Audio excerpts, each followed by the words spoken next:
Nag-alay ng dasal ang mga mananampalataya sa Cubao Cathedral sa pagpanaw ni Pope Francis. Live mula sa Cubao Cathedral, sa frontline balitang yan, si Gerald de la Peña. Gerald, anong nangyayari dyan ngayon?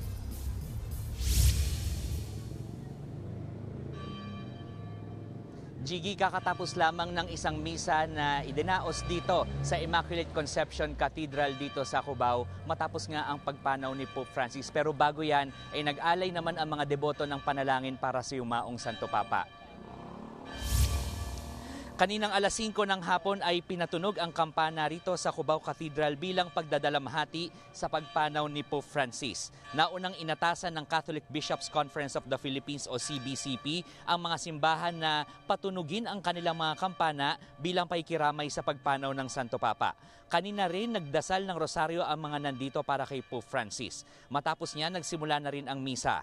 Pero paglilinaw ng mga nakausap natin dito, ang isinagawang misa rito ay parte pa rin ng tinatawag na Easter Octave o misa para sa muling pagkabuhay ni Hesukristo. Pero kapansin-pansin dito, Jiggy, sa Eucharistic Prayer, kung saan kadalasang binabanggit ang pangalan ng Santo Papa, ay hindi na binanggit ang pangalan ni Pope Francis at diretso na sa pangalan ng Obispo. Babanggitin na lamang ang pangalan ni Pope Francis sa Prayers of the Faithful kung saan ipinagdarasal ang mga namayapa. Sa kabila niyan, pinapalabas sa mga TV screens dito ang kanyang larawan at nakasulat ang katagang Rest in Peace sa wikang Latin.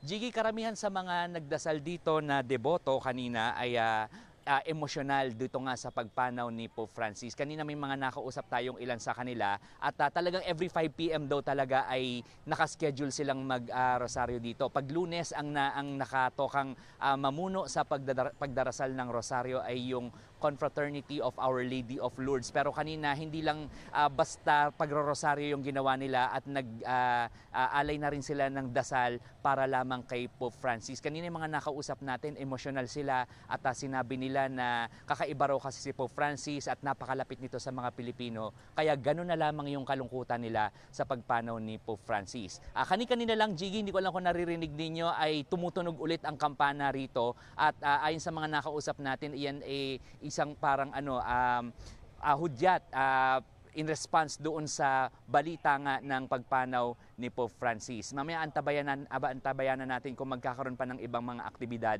dito sa Immaculate Conception Cathedral sa Cubao. Jiggy. Maraming salamat, Gerard de la Peña. Mga kapatid, Jiggy Manikad po, iba na ang may alam at may pakialam sa panahon ngayon.